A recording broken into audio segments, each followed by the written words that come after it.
Ele tinha 12 anos, estava com fome e fugiu sozinho pelo sertão. Sem dinheiro, sem destino, sem saber se ia sobreviver. Naquela noite, ele tomou uma decisão que mudaria tudo. Mas naquele momento, ele só tinha uma coisa: fome, e um plano que não fazia sentido nenhum. Décadas depois, aquele menino estaria entre os homens mais ricos do Brasil e construiria um império de bilhões. Essa é a história de Nevaldo Rocha. Uma história sobre decisões simples que constroem impérios. E tudo começa com uma fuga. Pensa numa coisa por um segundo. Você passa por uma Riachuelo num shopping. Lojas espalhadas por todo o Brasil. Mais de 400 unidades. 40 mil funcionários. Faturamento 7 bilhões de reais por ano. Uma das maiores redes de moda da América Latina. Agora imagina que o homem que construiu tudo isso começou com menos do que zero. Sem escola, sem família por perto, sem dinheiro, com fome e com 12 anos de idade. Em 1940, Caraúbas era um vilarejo perdido no sertão do Rio Grande do Norte. Menos de 20 mil habitantes hoje. Na época, era ainda menor.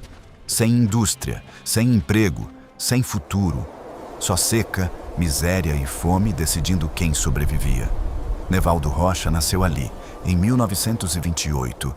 Filho de uma família pobre num lugar onde todo mundo era pobre.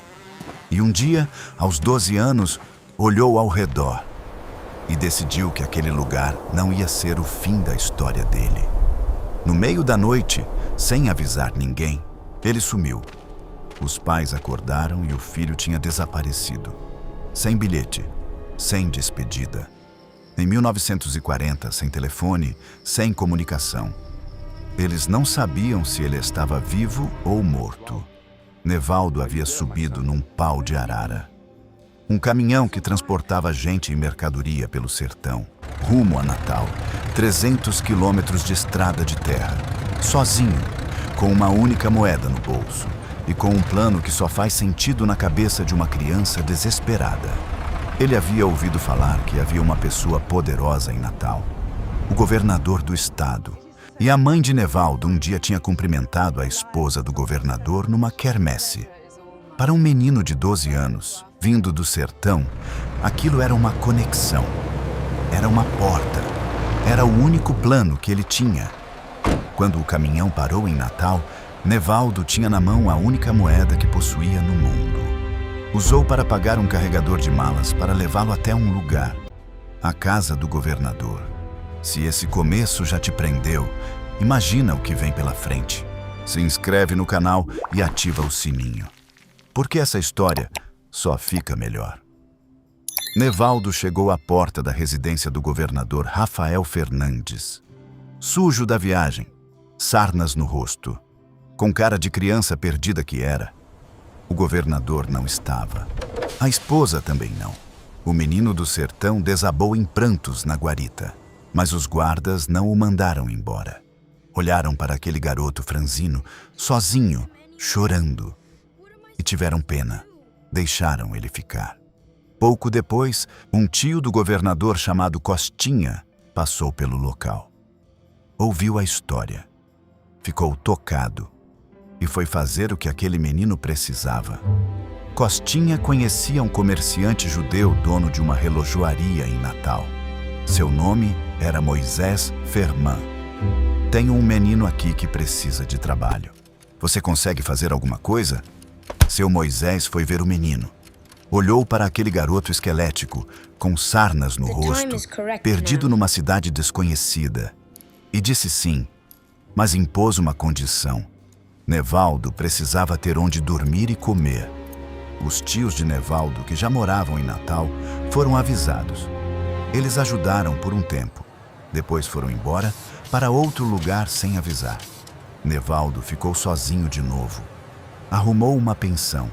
Pagou do próprio salário, que era pouco. Mal dava para as duas coisas. Se eu chegasse atrasado para jantar, não comia mais, lembrou Nevaldo décadas depois. Mas ele nunca chegou atrasado, nenhuma vez. Porque Nevaldo Rocha, mesmo com 12 anos, já tinha entendido algo que muitos adultos nunca aprendem. Oportunidade não espera. Ou você a agarra, ou ela some.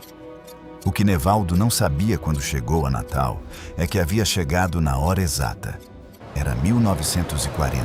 A Segunda Guerra Mundial havia transformado Natal numa das cidades mais estratégicas do mundo.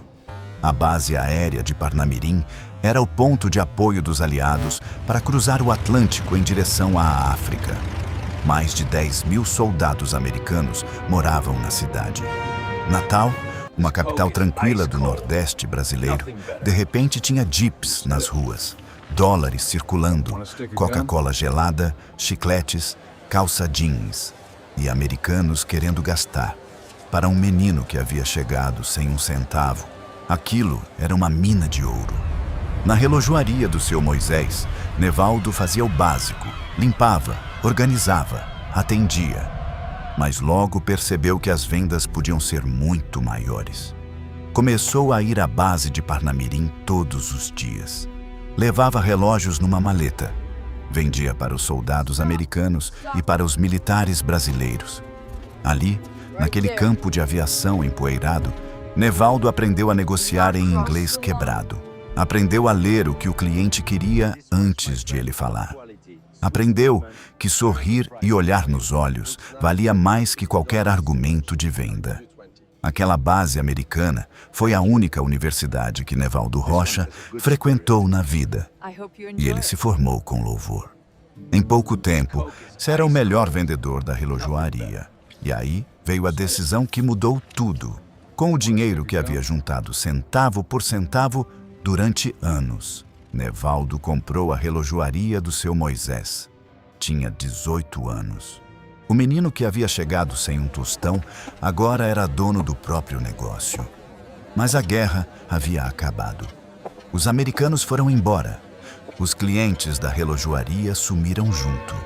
Nevaldo precisava reinventar. De novo.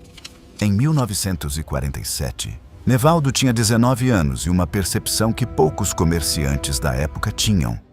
Os americanos foram embora. Os relógios não vendiam mais como antes. O mercado havia mudado. E quem não mudasse junto, quebrava. Então ele olhou ao redor e fez uma pergunta simples. O que todo mundo sempre vai precisar comprar? A resposta era óbvia. Roupa. Junto com o irmão Newton, Nevaldo abriu uma loja de roupas em Natal. O nome foi escolhido como um tributo. A capital, em homenagem à cidade que havia dado uma chance ao menino fugido do sertão. Mas Nevaldo não era homem de ficar parado numa sacada. Ele logo fez algo que nenhuma loja de roupas em Natal fazia. Tirou o balcão. Parece simples, mas não era. Nos anos 40, em toda a loja de roupas do Brasil, o cliente ficava do lado de fora do balcão. O vendedor trazia a peça. O cliente olhava de longe. Não podia tocar. Não podia sentir o tecido. Era uma barreira invisível entre o produto e quem comprava. Nevaldo havia visitado uma loja nos Estados Unidos, chamada National Shirt Shop. Lá, o cliente entrava, circulava, tocava, experimentava e comprava muito mais. Ele trouxe esse modelo para o Brasil numa época em que ninguém estava fazendo isso. E funcionou. O negócio cresceu. Abriram uma confecção própria em Recife em 1951. Em 1956, fundaram oficialmente o Grupo Guararapes. Fábricas em Natal, em Fortaleza, em Mossoró. Lojas pelo Nordeste inteiro. O menino que havia chegado sem um centavo agora comandava um grupo industrial. Mas o maior desafio estava por vir. Ia quase destruir tudo que havia construído. Comenta aqui embaixo. Você passa por uma Riachuelo e nunca imaginou que a história por trás era essa. Qual parte te surpreendeu mais até agora? Em 1979, Nevaldo fez a aposta mais arriscada da vida. Comprou a rede Riachuelo. Na época, a Riachuelo era uma rede velha de lojas de tecidos, sem brilho, sem inovação, caminhando para a irrelevância. A maioria dos empresários olhava e via um peso morto. Nevaldo olhou, e viu o que ninguém mais via: potencial. Ele transformou a Riachuelo completamente, tirou do mercado de tecidos, empurrou para o mercado de moda. Integrou fábrica e loja num único sistema. A mesma roupa produzida na fábrica em Natal chegava na arara da loja em São Paulo, sem atravessador, sem margem perdida, sem atraso. Foi revolucionário. Mas a década de 80 no Brasil era um campo minado. Inflação, greves, crises econômicas em série. E então veio o golpe. No começo dos anos 90, a Guararapes entrou em concordata. A dívida chegou a 50 milhões de dólares. A produção parou. Várias lojas foram fechadas, milhares de funcionários foram demitidos. Foi uma tristeza, muito penoso. A gente sofreu muito, disse Nevaldo anos depois. Uma fase da vida que prefiro esquecer. A depressão bateu. O homem que havia fugido do sertão com uma moeda no bolso, que havia construído um império tijolo por tijolo durante décadas, viu tudo quase desmoronar. E a maioria das pessoas teria vendido, teria aceitado qualquer oferta. Fechado de vez. Ido para casa, Nevaldo não vendeu. Ele foi aos credores, pediu um ano de trégua, reorganizou as operações. Fechou o que tinha que fechar, ajustou o que tinha que ajustar e pagou cada centavo da dívida. Com correção, com juros, com honra. O juiz despachou o pagamento sem correção. Nevaldo fez questão de pagar como devia. Mas a virada de verdade viria do filho. Flávio Rocha havia entrado na empresa ainda criança. Aos 12 anos já ajudava na distribuição de camisetas. Nos anos 80, criou a marca Pool Jeans e tomou uma decisão que poucos entenderiam na época. Flávio pegou toda a verba de propaganda da Pool e apostou num corredor de kart desconhecido que queria ir correr na Inglaterra. O nome do piloto era Ayrton Senna. Foi uma irresponsabilidade que eu cometi aos meus 20 e poucos anos e que talvez não cometesse hoje, disse Flávio. Eu peguei toda a verba de propaganda e apostei num cara que estava ainda despontando. O resultado? Todo domingo durante meses, eram 3 a 4 minutos de Ayrton Senna na TV, com o logo da Pool na tela. A marca explodiu. Foi o maior investimento publicitário que a empresa poderia ter feito e custou quase nada. Nos anos 2000, Flávio Rocha ficou obcecado com uma empresa espanhola, a Zara. Fundada por Amâncio Ortega, que viria a ser o terceiro homem mais rico do mundo, a Zara havia inventado um modelo que o mercado de moda nunca havia visto: fast fashion. Enquanto a Gap ou a C&A vendiam peças desenhadas um ano antes, a Zara colocava nas araras roupas desenvolvidas há 15 dias. O cliente entrava e sempre encontrava novidade. A coleção mudava antes de ficar entediante. As pessoas voltavam mais vezes, compravam mais. Flávio estudou o modelo a fundo. Chegou a estudar um caso famoso sobre a Zara na Harvard Business School. E aí olhou para a Riachuelo e percebeu que a Guararapes já tinha algo que a própria Zara não tinha: controle total da cadeia produtiva, do fio de algodão até a arara da loja. A Riachuelo podia fazer isso mais rápido, mais barato e com mais eficiência que qualquer concorrente, porque a fábrica e a loja eram do mesmo dono. Não tinha ruído de comunicação, não tinha atraso, não tinha atravessador. Em 2006, implantaram o fast fashion na Riachuelo. O ciclo de produção foi encurtado para 10 dias. 300 produtos novos chegando nas lojas por semana. O mercado brasileiro deu a Riachuelo o apelido que dizia tudo: a Zara brasileira. Entre os anos seguintes, o grupo Guararapes triplicou de tamanho, de 100 lojas para mais de 300. O faturamento explodia. As ações valorizavam mais de 100% em um único ano. E então veio o reconhecimento que ninguém, absolutamente ninguém no Brasil, esperava para um empresário de moda.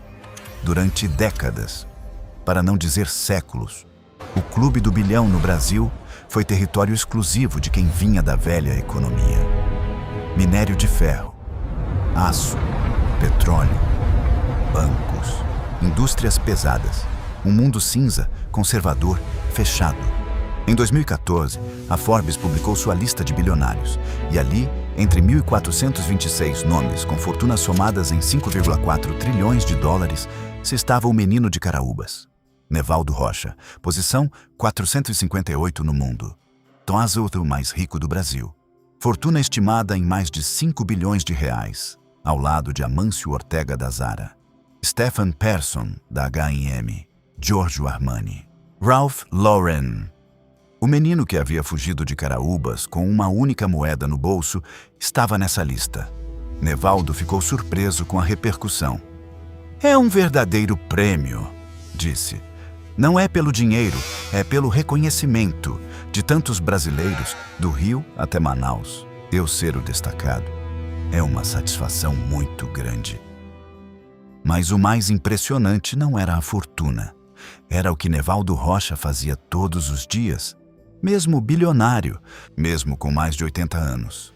Às 8h30 da manhã, todo dia. Ele ia para a fábrica, andava pelas linhas de produção num carrinho com adesivo de Hot Wheels. Almoçava no refeitório com os funcionários e só ia embora no final da jornada. Empreender é uma constância. Nunca pode parar, dizia.